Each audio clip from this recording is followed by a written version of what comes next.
Chapter 16. Skills make one the Ghoul King. So that's why I'm going to be participating in a battle with my life on the line. It's nothing out of the ordinary, so don't worry. Vandalio, I don't think there's a single parent who wouldn't worry after hearing such words from their child. So you don't want me to fight? It's true that you're always risking your life, and if you try hard, you won't die, Vandalio. But you have to make sure you cooperate with everyone else properly, okay? I know, Mom.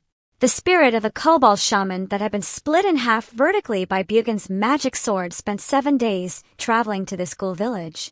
It delivered precious information about the noble orc who had established a large village and was now attacking other ghoul villages and kidnapping adventurers while amassing military force.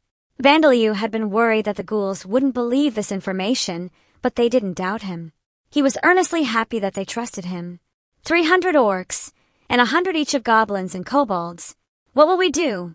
Can we beat them? Hey, does that mean that there are 300 enemies? That's 500. You're an idiot, aren't you? You can't even add numbers. Goblins, kobolds, and orcs, they're all enemies of ghouls, aren't they? Each of us just needs to kill 5 of them, then we'll win. Hey, are you including us in your numbers? We still have babies in our stomachs, you know?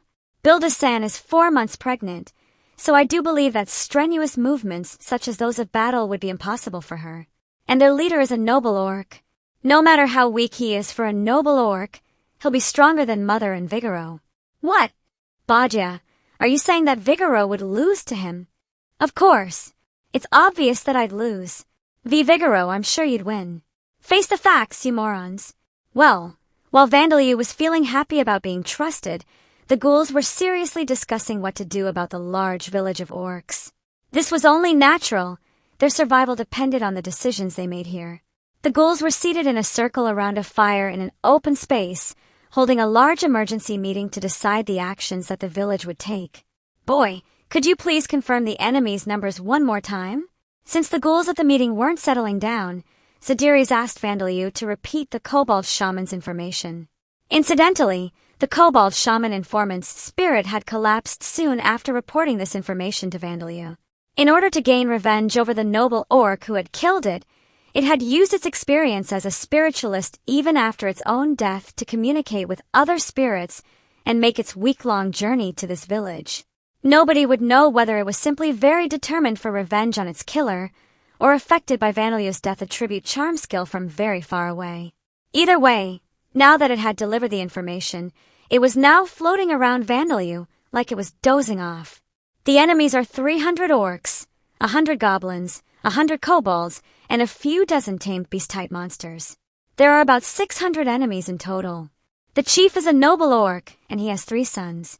There are also quite a few orc generals, orc knights, and orc mages. The goblins are soldiers, chiefs, knights, and mages. But there are no generals or kings. Also, the enemy has attacked other ghoul villages, captured the females, and used them as mothers for their children, and they've recently started attacking parties of adventurers as well. The ghouls grimaced at the news of the enemy's forces, their extreme actions, and also the fact that members of their own race had been attacked, even though they belonged to other villages. Both the normal orcs and the higher race of noble orcs were races that only had males. That was why they used the females of other races to breed. In most cases, they used the females of goblins and kobolds, and they also sometimes used female cattle that they stole from villages. However, possibly because they were a race created by the Demon King and his servants to harm humans, they preferred female humans the most. Though ghouls were treated as monsters by humans, their females were exactly like human females other than the color of their skin and eyes. Since their roots could be traced back to the goddess Vita, from the monster's point of view, they were just like humans. Ghouls found it difficult to get pregnant unless Vandalio cast his spells on them, and only 1 in 5 of their children were born safely. However, for some reason, if the father was an orc, there were no problems. Though that wasn't a good thing at all. Is this because orc breeding is parthenogenesis that looks like normal reproduction? Instead of orc sperm fertilizing the egg cell, if the orc sperm simply absorbs and takes over the mother's genes, then that would explain why the offspring never belongs to the mother's race. I suppose. I'm not even sure if genes exist in this world.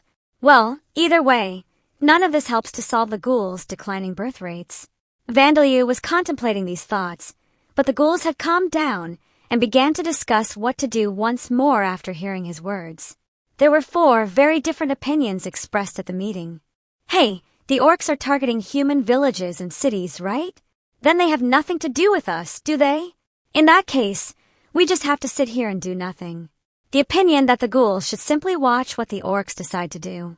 They felt sorry for the female ghouls that had already been captured and the ghoul villages that would be attacked in the future, but since they couldn't defeat the orcs in battle, fighting them was too dangerous.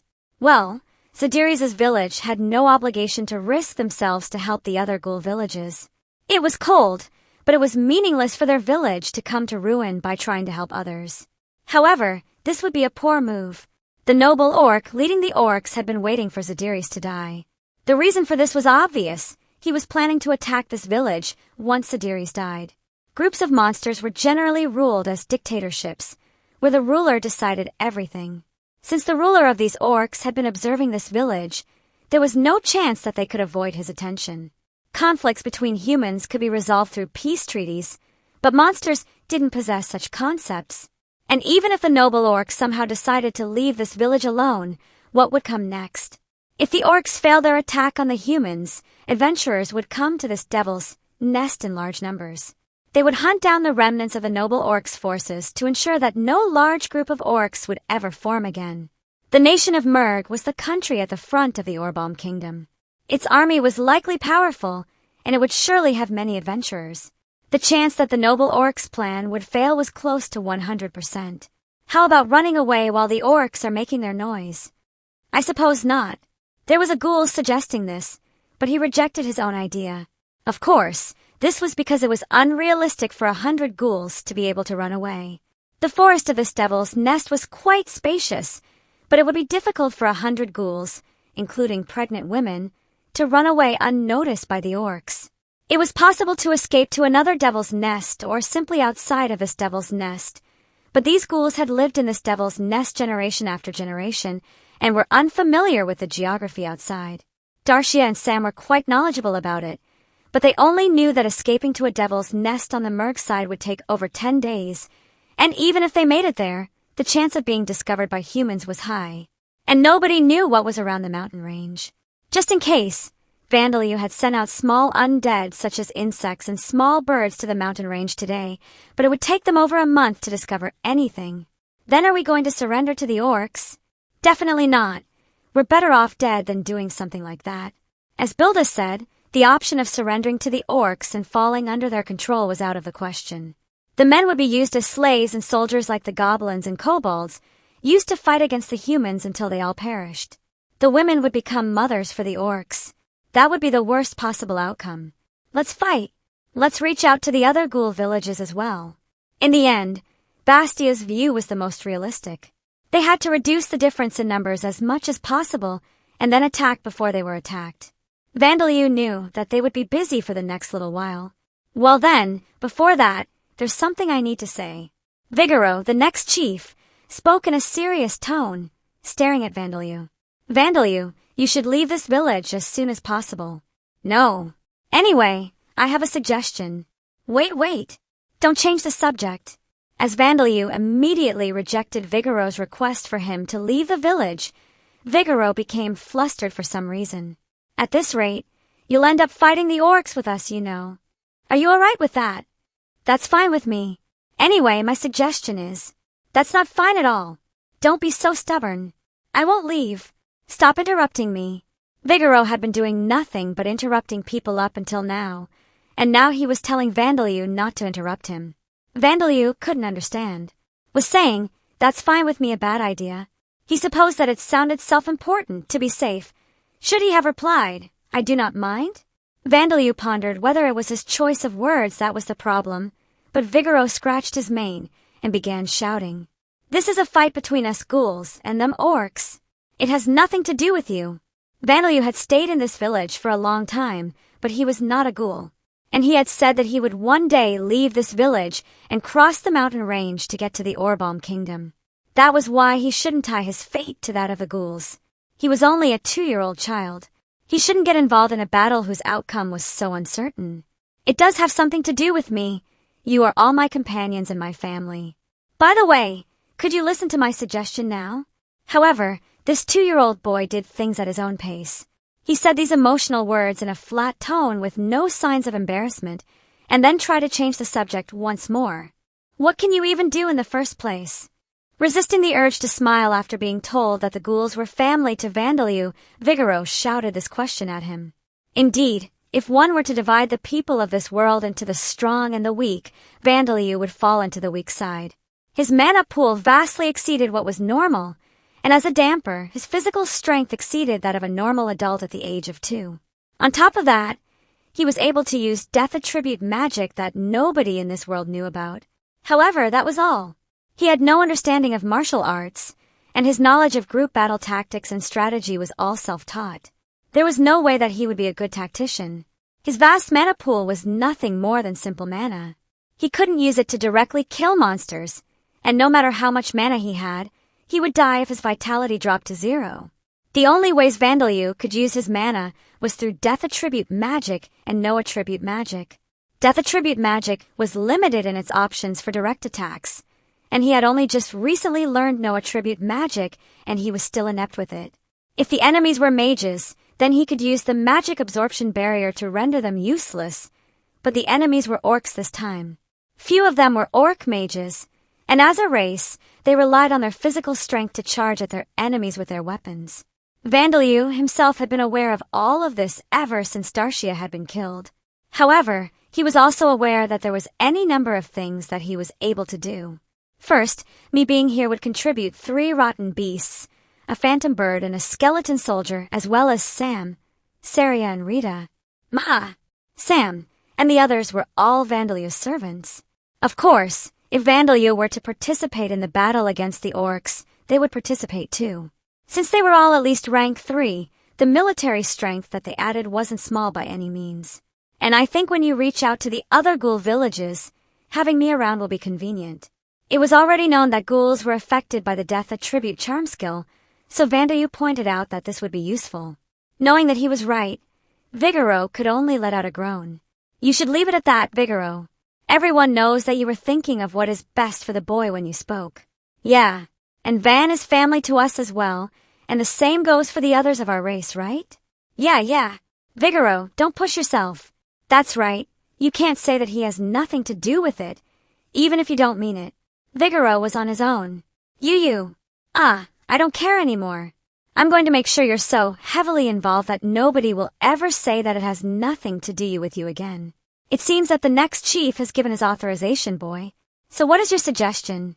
Finally able to talk, Vandaliu gave a sigh of relief and made a suggestion. It's nothing special, but I was thinking of distributing the equipment and magic items that I'm not planning to use in the near future to everyone. But judging from everyone's reactions, it seemed that it was something special. In this world, magic items have grades. From the bottom, they are lower class. This is a poor way to say it.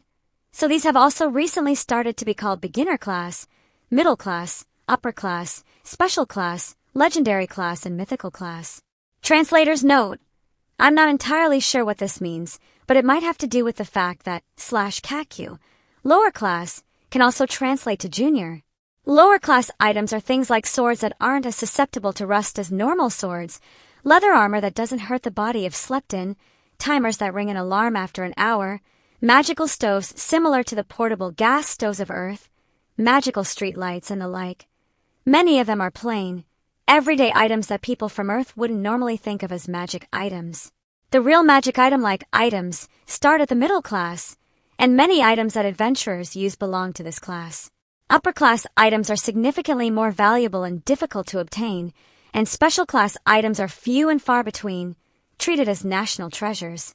Items called artifacts such as sacred swords that only chosen heroes can wield belong to the legendary class, while the cheat-like items of myths are in the mythical class. The classification of magic items is dependent not only on their functions and the strength of the magic they contain, but also the effort and materials needed to create them, as well as their rarity. Apparently, magical stoves were once considered middle-class magic items before mass-producing them was feasible. Okay, line up. The magic items from the dungeon that Vandaliu was now distributing among the ghouls were of lower and middle class. When Vandaliu had first obtained the magic items, he could only tell that they were magic items and roughly how much mana was stored inside them. Even after he learned the no attribute magic appraisal spell, he had no knowledge to make sense of the information, so he had continued hoarding them without knowing what kind of items they were. However, he thought that the ghouls needed to be stronger for a difficult mission like invading the large orc village, so he gave them out. Of course, for free.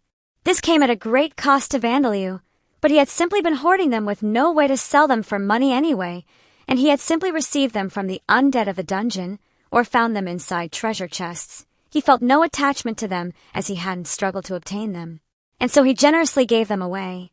This has a low-level agility enchantment, and this is a low-level stamina recovery accessory. Both are little more than consolation prizes, but they are indeed magic items. Then please give those to Gouda-san and Ghibli-san. Vandaliu had Zadiri's use appraisal, and then distributed the magic items one after another. If he was in a large human town, he would be able to sell them at 1,000 amid each, a price not insignificant but not exorbitant either. Even so, they were precious items in this village in the Devil's Nest, so everyone accepted them. The happy feeling of giving presents to people is a fresh experience for me. On Earth, Vandaliu had no friends or decent family, and in origin he had been a laboratory animal. Having his first opportunity to give presents to someone in Lambda, Vandaliu felt very happy. I'm going to give those orcs a beating with this. I'll give you a belly full of orc meat to repay you for this bracelet. Incidentally, orc meat was apparently tasty without any special cooking methods, unlike goblin and kobold meat. Its taste was similar to that of wild boar meat, so the ghouls were looking forward to it. Give the special battle axe that I got from the skeleton general to Vigoro. And the kite shield is for Bajia. Vandaliu handed over the items that were the most valuable among the items that he had obtained in the dungeon, other than the suits of armor that had become Saria and Rita's bodies and the weapons that they used. Vigoro thanked Vandaliu as he received the battle axe, and then looked at him with a serious expression. Vandaliu, you should be the king. I'm sorry. Us ghouls join forces with other villages to fight against a common enemy. When that happens, the one who stands at the top and gives the orders is the king. That should be you. I'm sorry. From Vigoro's explanation, Vandaliu understood the role of the king, but he couldn't understand why he should be the one in such an important position. Vandaliu was confused, but Bajia looked happy at his response. I'm glad you've agreed, Van. No, I didn't mean yes to agree, but I'm sorry. Translator's note. This is /hi in the raw. This is sometimes used to ask the person to repeat what they said in a confused kind of way, so I've translated this to I'm sorry. However, /hi also translates to yes, which has led to this misunderstanding. But Van, everyone else says you're the most suitable as well. Who do you mean by everyone? Everyone other than you, Van. When?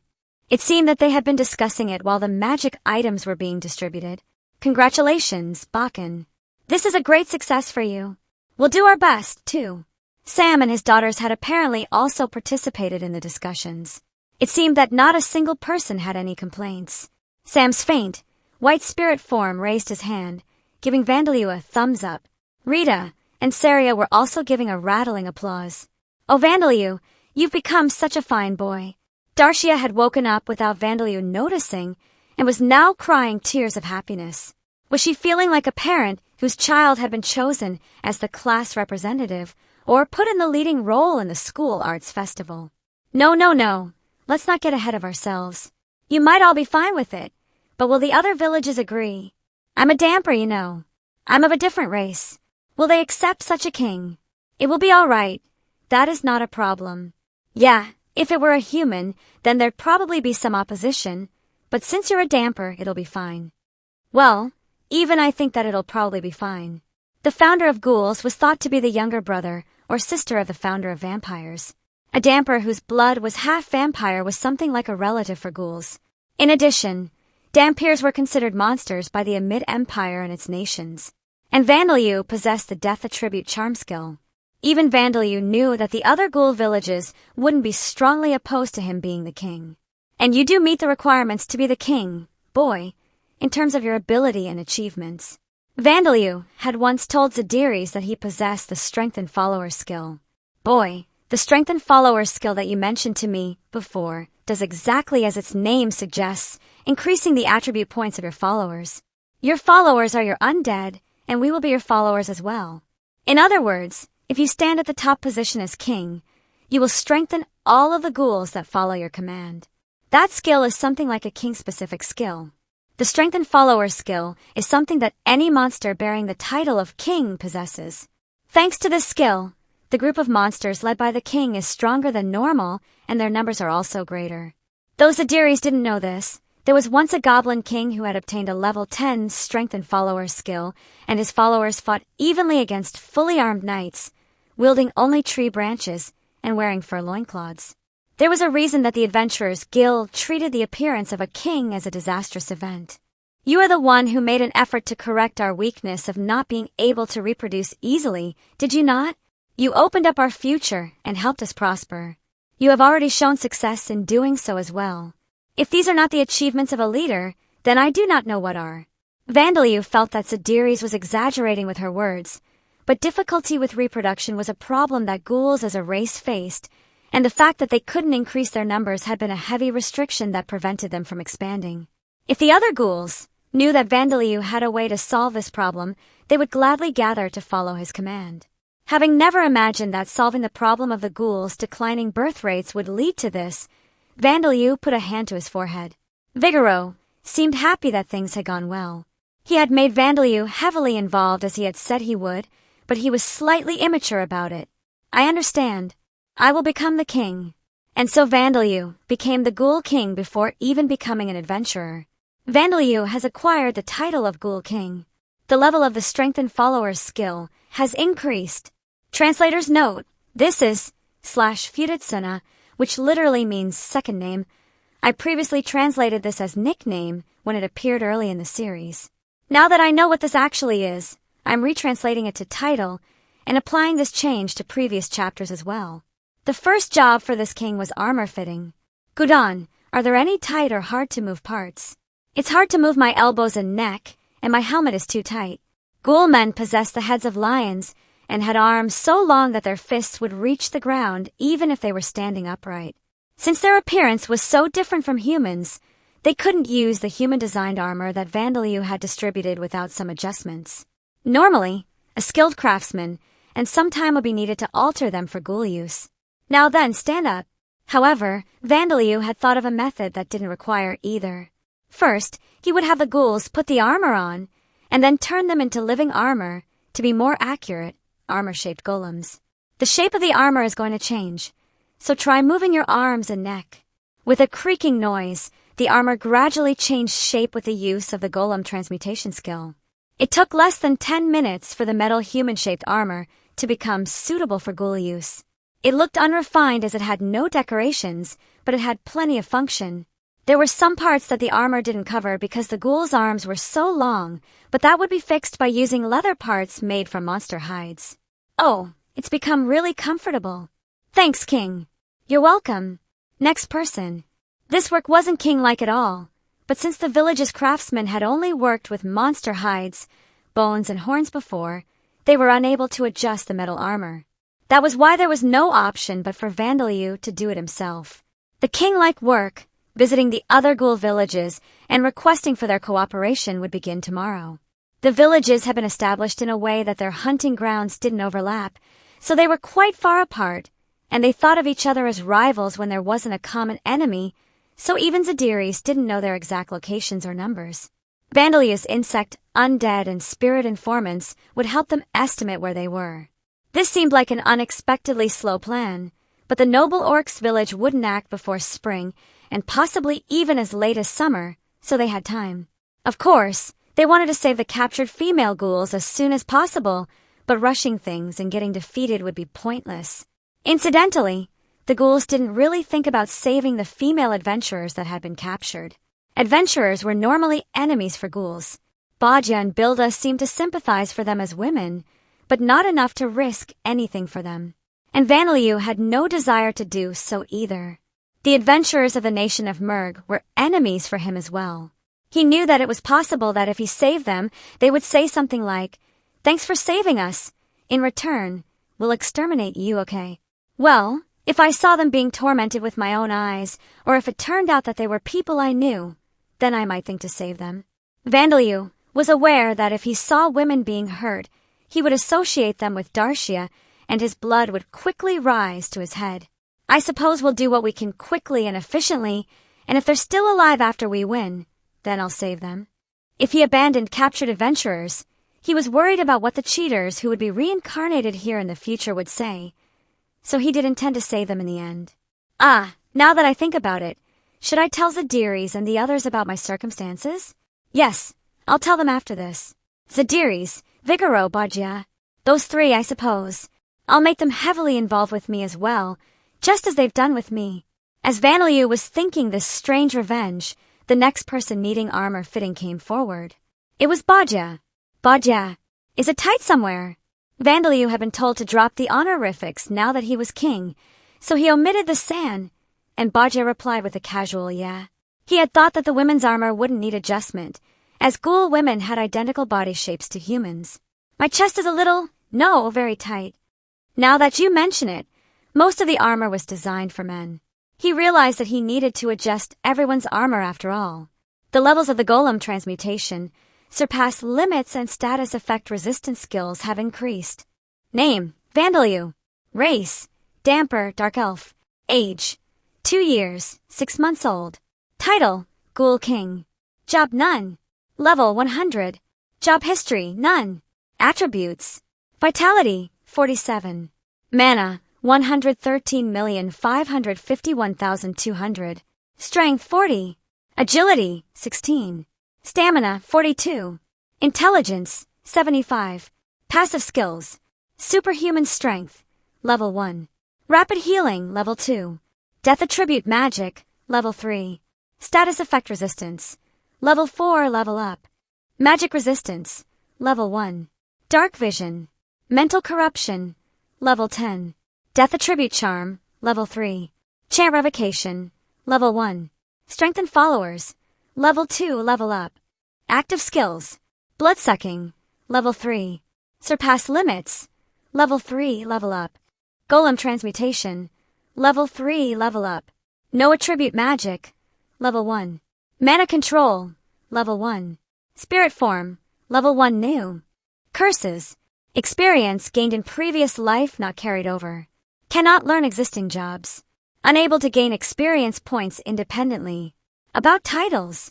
Titles are acquired when an influential individual and many other people recognize you as bearing that title.